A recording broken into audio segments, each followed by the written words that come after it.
Full Bloom is brought to you in part by the following.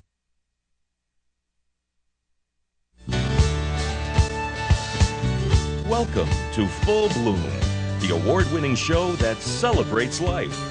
Here's your host, Zita Christian.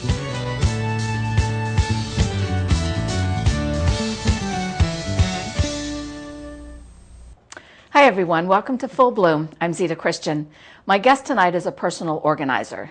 She is a decluttering and downsizing expert, and she can help you with everything from a kitchen drawer to a full house. I met her at the International Women's Writing Guild conference this year, and once I got to know her a little, I thought she has something very valuable to share, and I wanted you to have a chance to meet her. Please welcome Hollie Rose. Hollie, thanks for being on the show tonight. Thanks for having me, Zita. You know, I think about this as I look at my, well, some people might describe my office as messy, but as I look at my full office, although it's, I know exactly where everything is, so I say to myself, but I think this is the most unusual avenue you've chosen to pursue, and my first thought is, how did you get into this? I found my way to doing this for others by doing it for myself.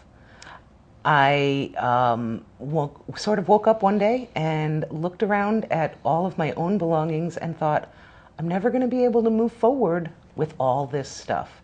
And so I had to figure out how to get rid of my own stuff. And we're very connected to our things, all of us. We are. Yeah. Well, they hold so many things that we identify with, stories of our past that we identify.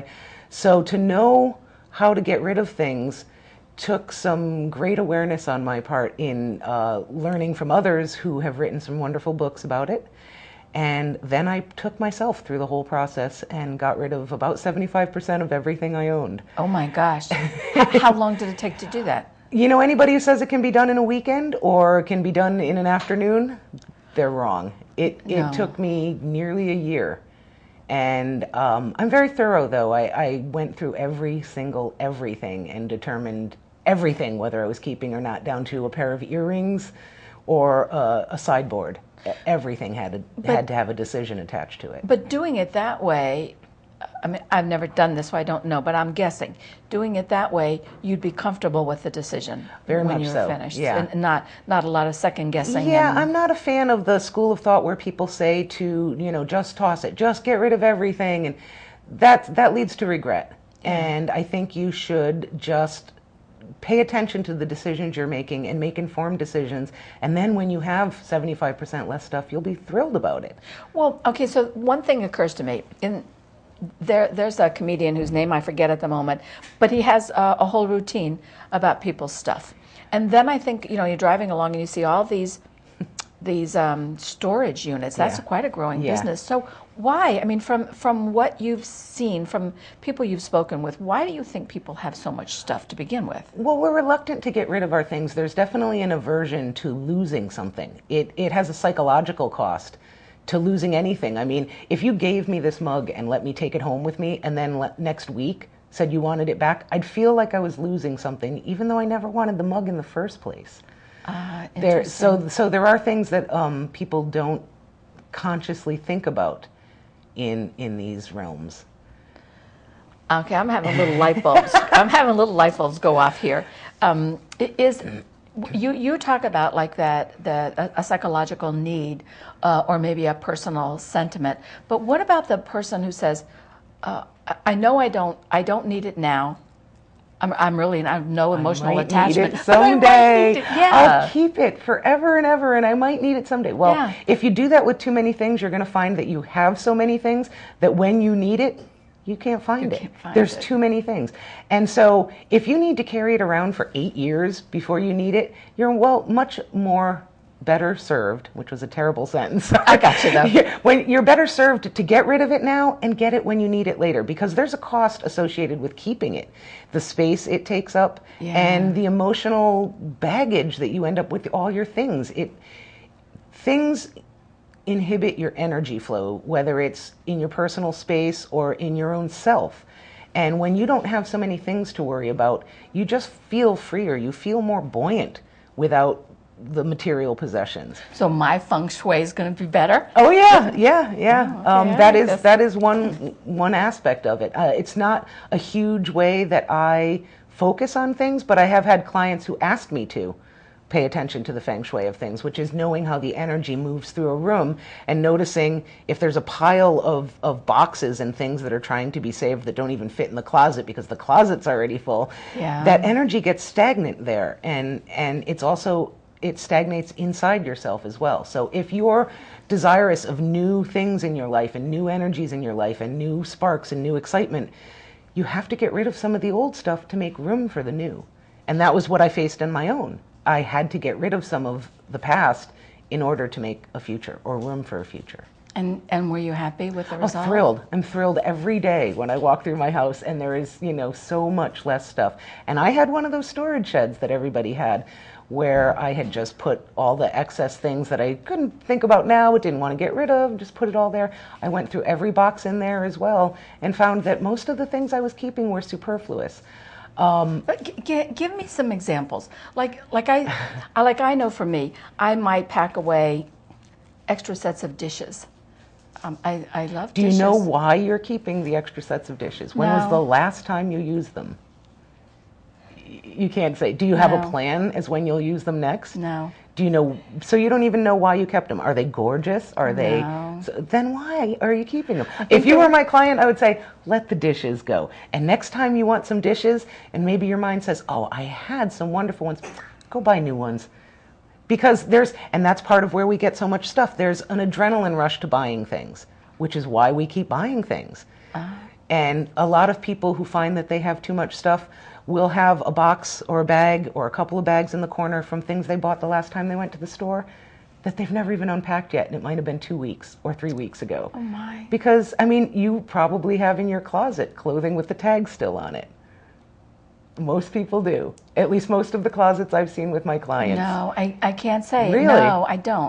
That's wonderful. I don't. Because most people do. They buy something, they think it's wonderful, they bring it home, and if they put it in the closet, and a year later they haven't worn it. And when I get to their closet and I say, well, this still has tags on it. I know, I bought that last summer. Well, and it was on sale, right? Right. And so why didn't you wear it? Well, it doesn't actually go with anything I own. Then how about we get rid of that? Yeah. And I think too, when you have a situation like that, what I always tell myself is, somebody else needs it more than I do. Yeah. I'm holding on to it, and maybe I might say to myself, okay, just to justify the expense, wear it. But I really don't like it. It's not the color, the fit's not right. And for somebody else, it's going to be perfect. That's true. That's true. Like I said, we acquire so many things in so many different directions, and then we feel like we need to keep them because we don't want to lose something. And I'm losing a bit of my focus on some of the things I wanted to say, but... That's fine. I have a lot of questions. I know to you do, ask so hit me up with something. So I noticed when we had a few emails back and forth, you have a little quote at the bottom of your email from a character from a movie, and the quote says, "There are no answers, only choices." So when downsizing is necessary, how do you help people make the choice? What do you do? Well, it's deciding what to keep out of a whole house full of possessions or something. It's a very individual choice, and it's not going to be the same for you as it would be for me. And I do try to help people understand what it is in them. Like, one of my things is to find the treasures. You've got this house full of stuff. Every bookshelf is covered with knickknacks and books and pictures, and they can't all be treasures. So we'll look through. The books are a rough one for a lot of people. Yeah. But we'll look through all these things, and I do a lot of this intuitively when I work with my clients. I pull something out of a closet and I look at how they react when I say, "What is this?" And I can see right away the light in their eyes if they love something. And if they do and they say, "Oh, I really want to keep that." I saw it in your eyes. Yeah, well, you want to keep that. You don't even have to tell me why. I saw it in your eyes, so we keep that. And I'll pull out something else and I can see that there's nothing there in their eyes. And they say, "No, I want to keep that." And I'm like, I didn't see it. Tell me why you want to keep it. And we'll work through it. And usually their reasons are not something that helps them move forward and doesn't really matter to them. Their reasons are societal or familial, and those things don't, I want to keep this because my brother gave it to me. Yeah. Well, that doesn't mean, if you get rid of it, you don't love your brother any less. Yeah, but my brother gave this to me, and, I can't just get rid of it. Your brother didn't give it to you so it would be a burden. He would not want that. Oh, Holly, what an important statement. It's what true. an important statement. He wouldn't want anything he gave you to be a burden. He gave it to you to enjoy. And if you don't love it and enjoy it, if it's not making your life better, he'd probably want you to get rid of it, I remember when we talked at the conference, you mentioned that you'd had a client, or maybe it was something you do regularly for clients, that when they reach the point of saying, here are various things, they really need to go, especially if somebody is downsizing and That's there's a big no one. choice. I mean, you have They to. have to get from a full house to 2 rooms. Exactly. But you suggested they take pictures. Yeah, we Talk did to that. Me about that. We did that with this one woman that I worked with. She really didn't want to get rid of anything. And she felt like her life was being taken from her, and her memories were being taken from her. And nobody really wanted to do that, but she had to move, and she wanted to move. But yet she was faced with all these things that she didn't want to get rid of. So what we did was we took pictures of every item that mattered to her at all. Even the things she said, no, I'm going to keep that. We said, okay, we took a picture of it and we moved it aside. And we took a picture of other things and we moved it aside. And then she was able to say, all right, let's let a bunch of that go. So we let that go, and then we went and got the pictures developed into actual pictures, and we started making her a photo album. And this was why I took pictures of things even that she said she wanted to keep, because when we got to putting together the photo album, the one thing I remember specifically was that she looked at the photo of a couple of Bakelite purses that she had from back in her life, and she said, this photo's enough. And she put that in the photo album, and she said, we can get rid of the Bakelite purses now. And it helped her to get rid of a lot more. And when she wanted to remember the things of her life, she only had a little book to look through, or a big book. In this case, it was actually a big book. But you could take a big book with you to a retirement community, And you still living have all or your things with it, and yet they actually also go on and they provide. I mean, you bring that Bakelite purse to a consignment store, and somebody's going to fall in love with it, and it's got a whole new life of its own again. Right. And people kind of like thinking that too. I love that idea. People ascribe life to the inanimate objects that they have come to care about. So if you can convince them, if I can see that they don't have that love for it in their eye, and I can convince them to get rid of it, a lot of that might have to do with where it goes. For instance, I had one woman who had some wonderful, wonderful clothes that she had changed her work situation completely and didn't need these clothes anymore, but they were all quite expensive and everything. And I said, well, we could bring them to a consignment store. You could resell them or something. And she really didn't want to deal with that. And she thought maybe she should just keep them in case she ever needed them again. I was telling her, even if you needed them again, they'd no longer be in style, and you wouldn't want to be caught wearing them. So what ended up working for her was we gave all those to a battered women's shelter. And that's a perfect, that made her go, yeah, I can let that go, because there are women there, some of them who leave with just the clothing on their backs. And so she was able to say, go ahead, pass it on. It might make somebody's life better. And thinking about that, I want to go back to something in the very beginning, because I did mention that you can help someone with everything from a kitchen drawer, to a whole house. But when you think about a battered women's shelter, when you think about any of those programs where you're helping somebody, man or woman, setting up a home that they have not had before, half a dozen items from somebody's kitchen drawer, suddenly that's gold to somebody else. That extra spatula that you're not using, and the cake pans and whatever, it's a great thing to set up for a new person. I think this is a wonderful idea. As far as kitchens, if you're talking kitchens, I have a great tip for kitchens I'd love to share with people. If you have one of those kitchens where you pull out a drawer and you can't even find what you're looking for in the drawer, a lot of us have that too. The best thing to do, honestly, is to take that drawer out and literally empty it. Put it in a box or something that you can keep somewhat close. And whenever you need something over the next, and this is why it takes more than a weekend, over the next 6 or 8 months or a year, go to the box, get it out, use it, wash it, and put it back in the drawer. At the end of a year, anything left in that box you really don't need. And you'll find you can find what you actually use and need in your drawer. And that works, that works as a good way to just take everything out of the picture and put it back in as you need it. and then you know what you do and don't need, because that's a big question for a lot of people. But I might need that. Yeah, I might need that. But you never use a garlic press anymore.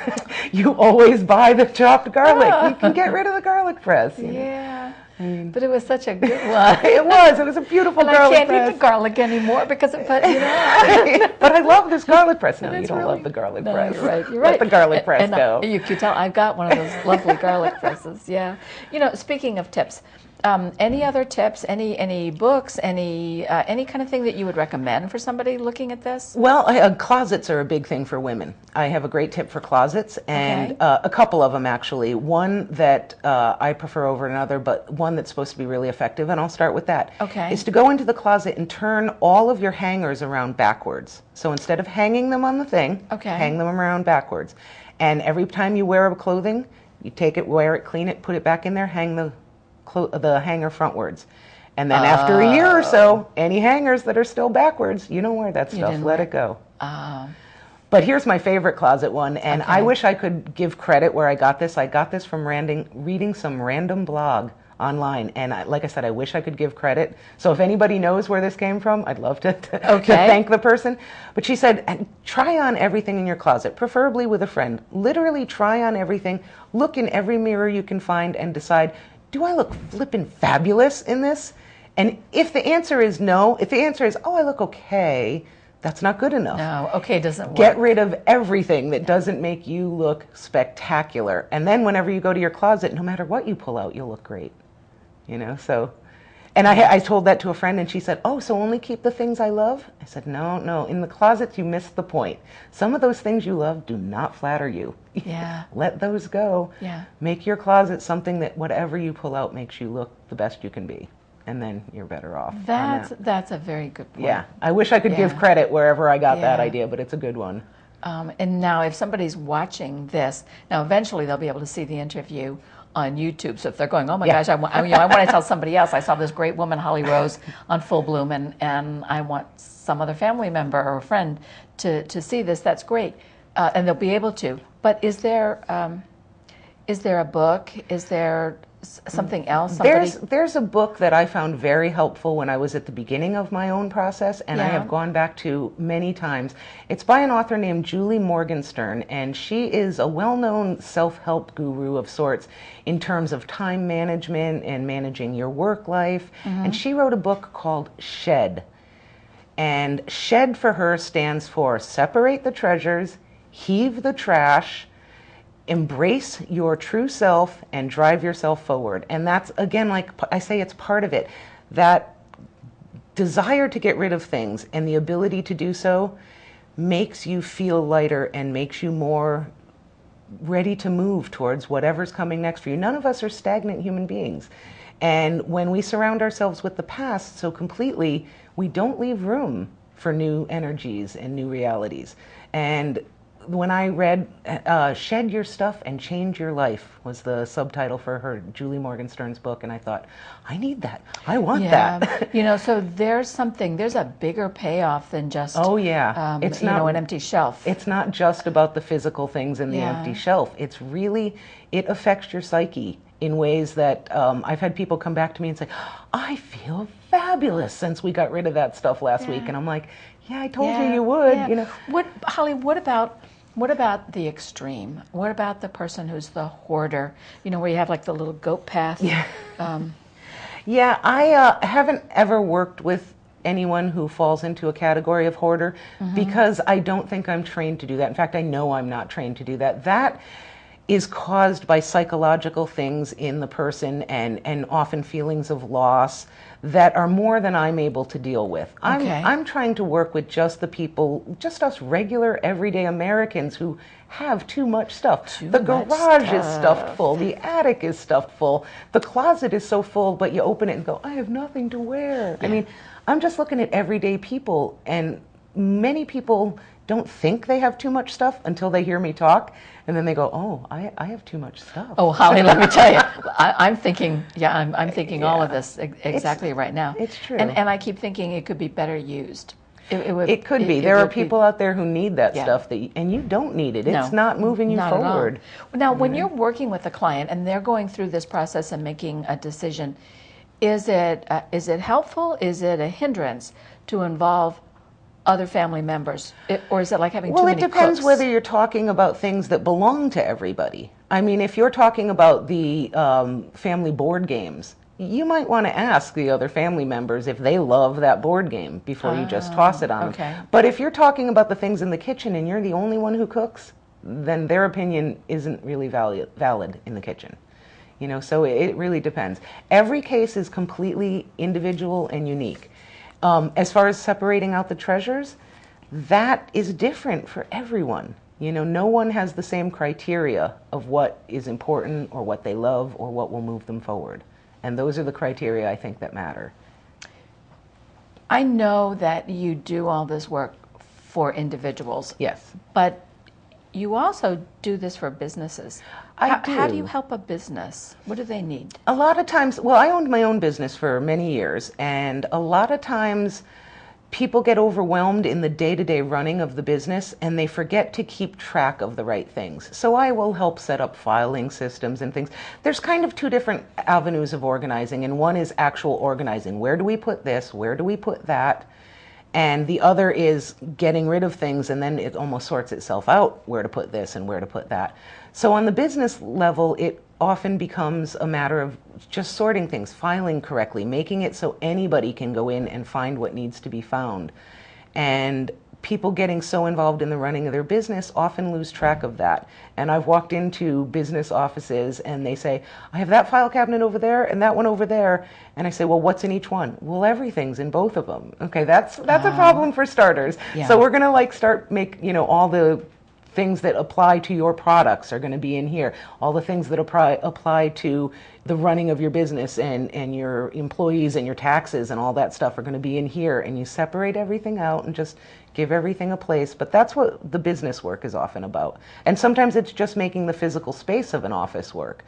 You know, like if you're sitting here opening the mail and your shredder is down the hall, yeah. that's not going to do you a lot of good, because you're going to start making a pile of things to do later, and then they'll get something else piled on top of it. So, yeah. I can see how that would work. So I'm not asking about specifics, but how do you charge? Is it a project charge? Is it an hourly charge? How does that work? That's an excellent question, because almost everyone wants to ask that question as they move into the idea of working with a personal organizer.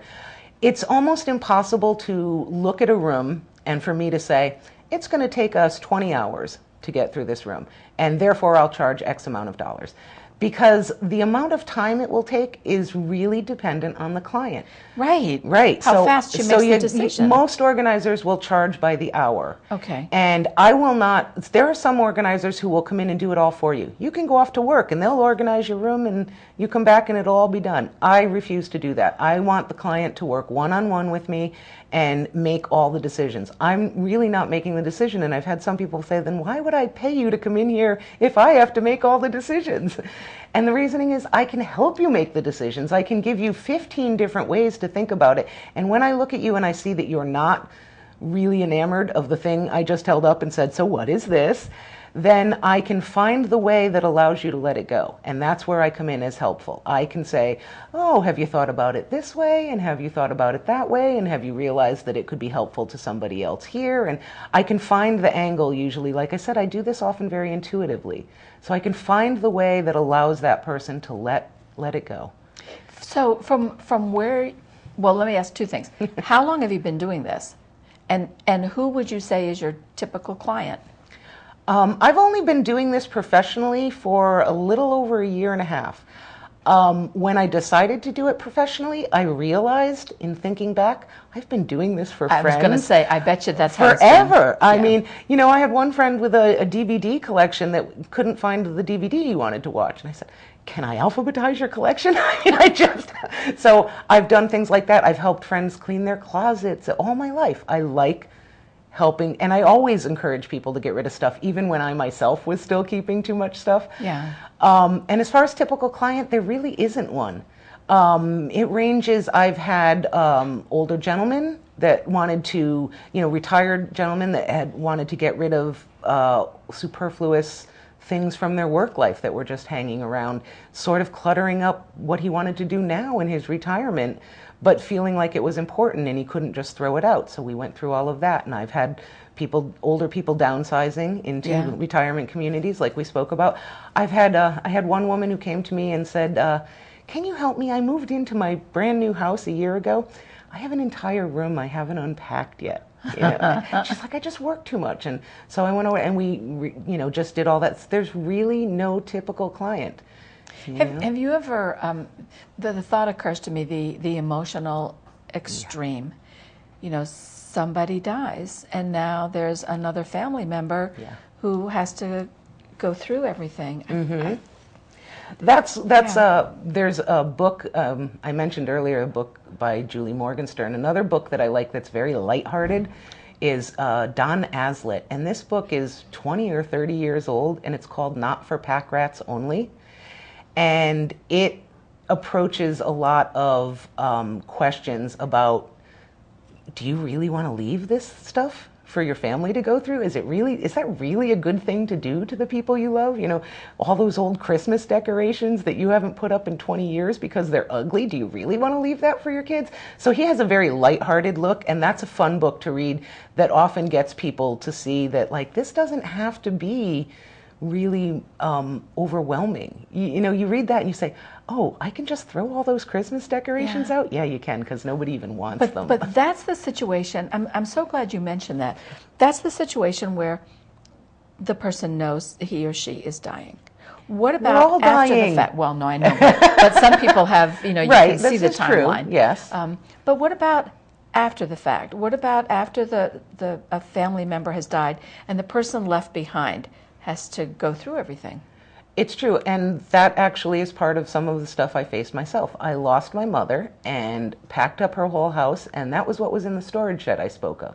Because at the time, I couldn't deal with it, and it's really not something you should deal with immediately. Again, I'm not an expert when it comes to the psychological, you know, grief and loss that you're experiencing at that point.